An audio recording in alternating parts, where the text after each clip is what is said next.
Today, we will be discussing The Color Purple by Alice Walker. The Color Purple is a story following the struggle of several black women living in the rural South. The novel deals with heavy topics such as racism, sexism, abuse, murder, and violence. However, the novel has an overarching theme of growth, and Walker's message is to respect others regardless of where they come from or what they do.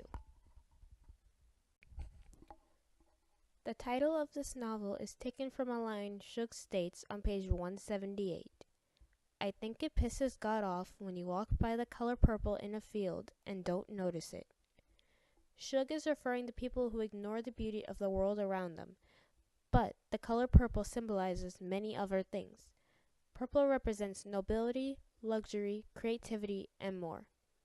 Lighter shades of purple represent romance, magic, and spirituality, whereas darker shades represent intellect and dignity. Lastly, the color purple is representative of Celie and Shug's relationship. The association between non-straight women and violets originated with the Greek poet Sappho. From the 1910s to the 1950s, women who loved women would give violets to the girl they were courting to symbolize their sapphic desire.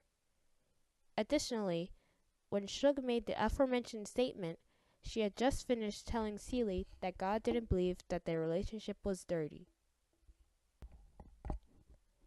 Despite being a popular and highly appreciated novel, The Color Purple has been challenged multiple times in schools and public libraries. It is number 17 on the American Library Association's top 100 most challenged books in the last decade. How could a book filled with hope and positive messages of growth be so controversial? The first reason this book is challenged is sexually explicit content. This is also one of the most glaring issues in this novel. In Celie's first letter, she describes the abuse she suffered from her father, mentioning how he would grab onto her and put his thing into her. There are also later scenes where Shug and Celie talk about sex and discuss their bodies. The discussion of sexuality and anatomy isn't necessarily bad, but combined with the way the characters speak, this discussion takes on entirely new connotations. This leads right into the next reason that this novel has been challenged: offensive language.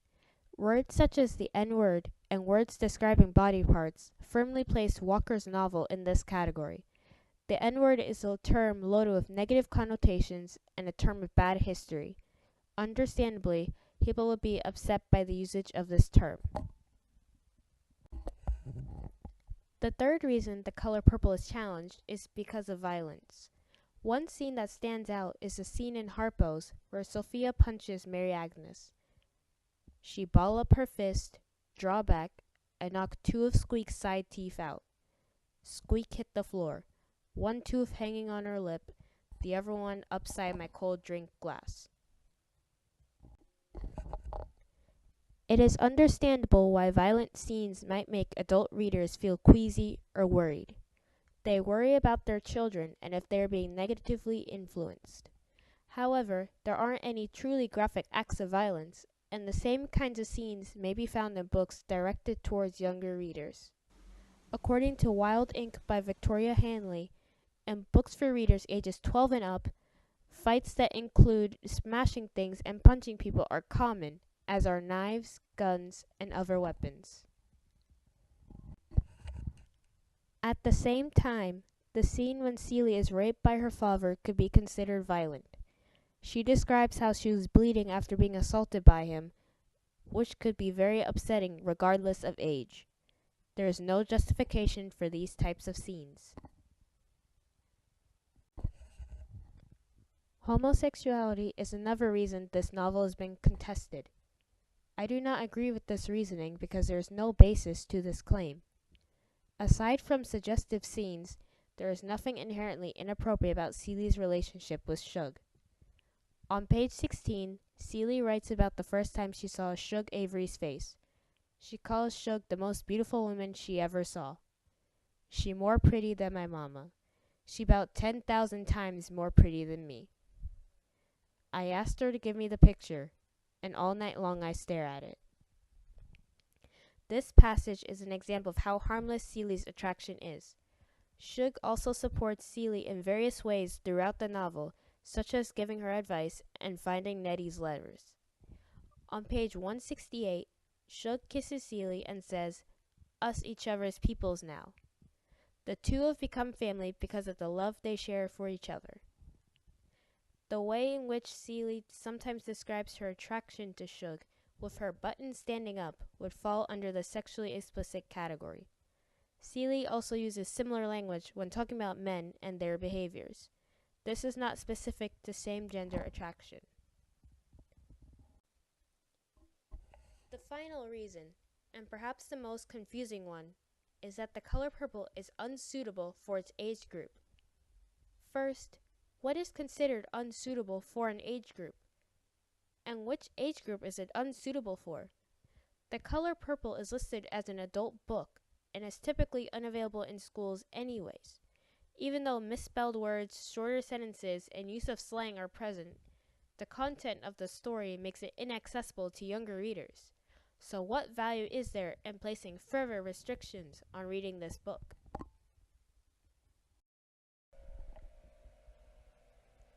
Critics have called The Color Purple racist, anti-black family, and even a Nazi conspiracy. It has been criticized for not examining class and for being divisive. However, many people realize the true value in this story being told. According to critic Susan Willis, it is through the power of education and written language that Celie and Nettie elevate themselves to a higher level. The message of the novel is one of hope, hope for the readers and hope for the characters. The novel may have also been a symbol of hope for the author herself. Alice Walker grew up in a small town in Georgia. Her family's experiences with oppression and racism greatly influenced her writing. When she was younger, her brother deliberately shot her in the eye with a BB gun, stripping her of her sight. This may have influenced her to write about Celie, a woman who also had some part of her stripped away by a family member.